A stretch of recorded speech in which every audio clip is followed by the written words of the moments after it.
عدم کے درجے میں ہے. زندگی تو ہے لیکن وہ فانی زندگی ہے, وہ عدم کے درجے میں ہے. قرآن نے اسی کو کہہ دیا کہ نہ مریں گے نہ زندہ رہیں گے, یعنی وہ بھی کوئی زندگی ہے, وہ زندگی زندگی نہیں ہے. ایسے ہی سالک نے اور اللہ کے نیک بندے نے جب اللہ کو چان لیا, اللہ کو پہچان لیا, تو اللہ کے وجود کے مقابلے میں اب اپنے وجود کو کہہ رہا ہے کہ کائنات میں کچھ بھی نہیں ہے, جو ہے وہ اللہ ہی اللہ ہے, جو ہے وہ اللہ ہی اللہ ہے. جس کو اللہ نظر آ گیا, اب اللہ کے سامنے اللہ کے وجود کے مقابلے میں مخلوقات کا وجود معدوم نظر آتا ہے اور ختم نظر آتا ہے. سبحان اللہ.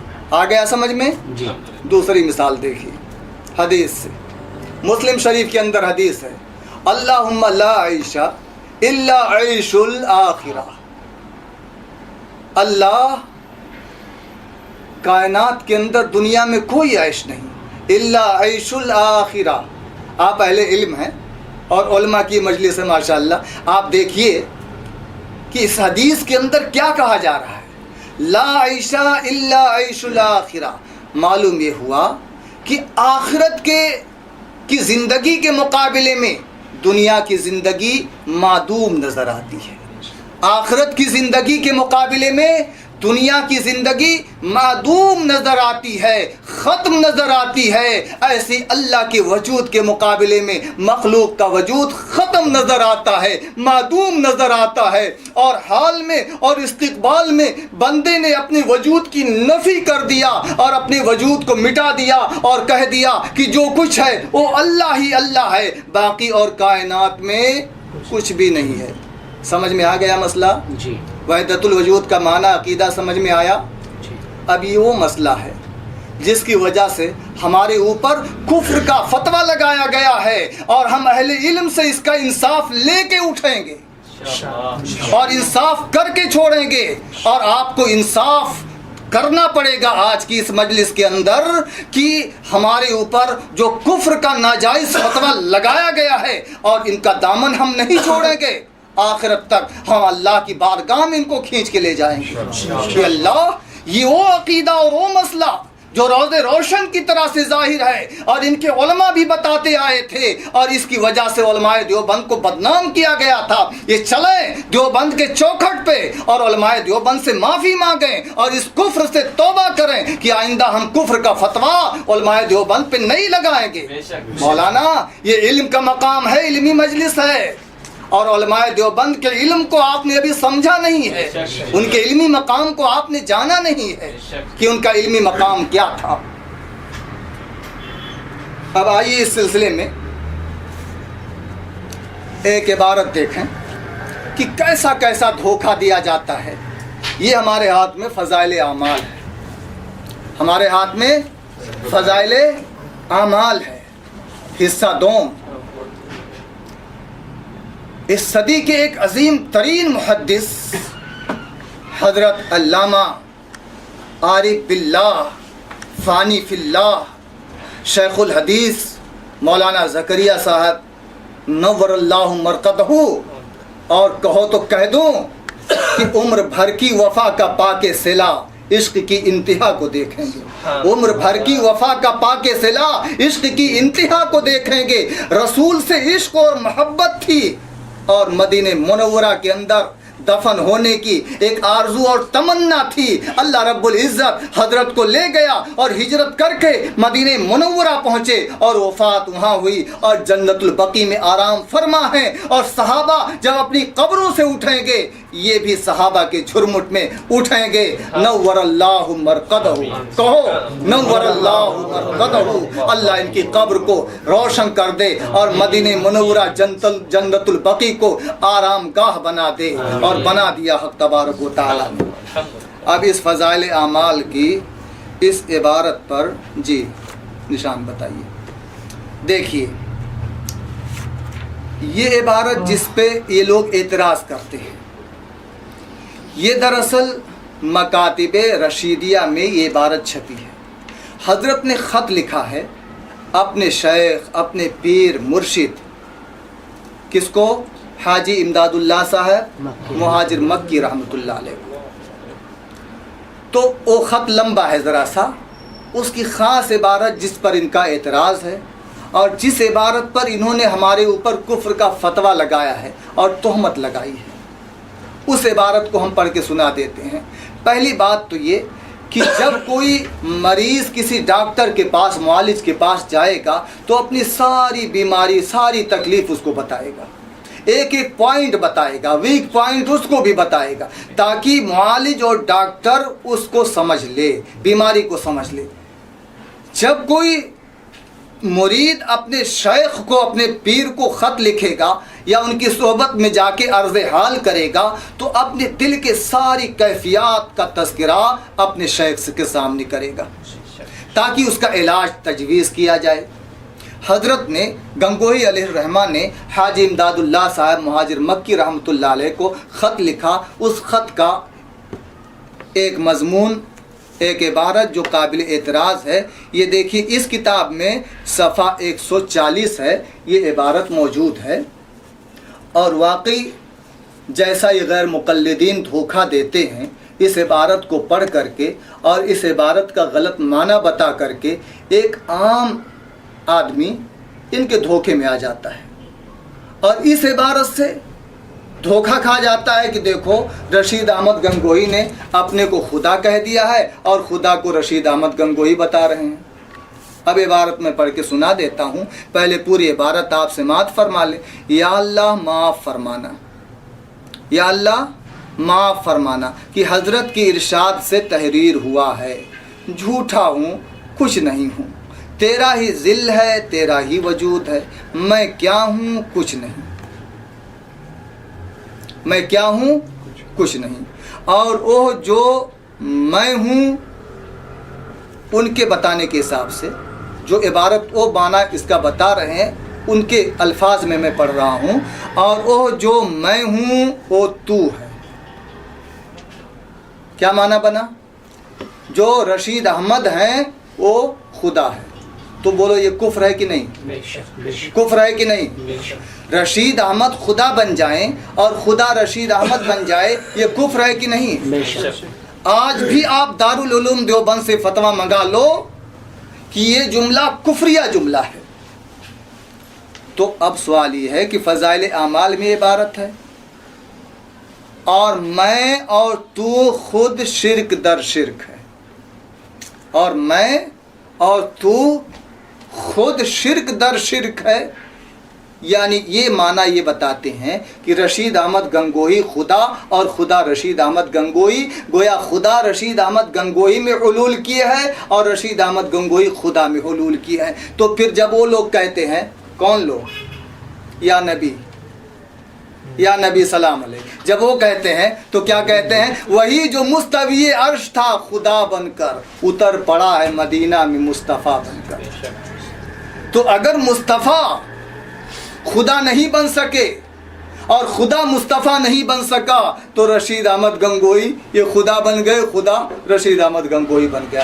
اب اس کا معنی بگاڑا گیا اس عبارت کا اور کفر صادر ہو گیا۔ اب اس عبارت کا آپ صحیح معنی اور مطلب سمجھیں اور انشاءاللہ آئینے کی طرح سے اور دوپہر کے سورج کی طرح سے صحیح معنی آپ کی سمجھ میں آ جائے گا، اور غلط جو معنی بتایا گیا ہے یہ پی پول کھل جائے گا آج کرلا کی سرزمین پر انشاءاللہ۔ آج اسی چوراہے پر ان کا بھاڑا پھوٹے گا کہ انہوں نے کتنا دھوکہ دیا ہے اور فراڈ کیا ہے۔ عبارتیں بگاڑ بگاڑ کے مولانا کسی کو کافر بنانا یہ بچوں کا کھیل نہیں ہے، اور یہ پول کھلے گا انشاءاللہ۔ اور اب دیکھیے آپ حضرت نے کیا لکھا، یا اللہ معاف فرمانا کہ حضرت کے ارشاد سے تحریر ہوا ہے، جھوٹا ہوں، کچھ نہیں ہوں۔ تو ایک بندے نے کہا دیکھو رشید احمد گنگوہی تو کیا کہہ رہے ہیں؟ جھوٹا ہوں۔ تو جھوٹا ولی ہو سکتا ہے؟ بولو بھائی، نہیں۔ جھوٹا آدمی جو جھوٹ بولے ولی ہو؟ حضرت خود کہہ رہے ہیں جھوٹا ہوں، تو جب جھوٹے تو ولی کیسے ہو گئے؟ اور شیخ الحدیث بنا دیا سہارنپور والوں نے، کمال کر دیا۔ یہ دیوبندی بھی عجیب ہے۔ اب دیکھو اس کو، یہ عاجزی ہے، کفر نفسی ہے، انکساری ہے، اپنے کو ایک گنہگار تصور کیا جا رہا ہے۔ رسول اللہ صلی اللہ علیہ وسلم پڑھتے تھے نا، لا الہ الا انت سبحانک انی کنت من الظالمین۔ کیا مطلب ہوا؟ اللہ میں ظالموں میں سے ہوں۔ تو نعوذ باللہ من ذالک کوئی کہہ دے گا کہ رسول اللہ تو خود کہتے تھے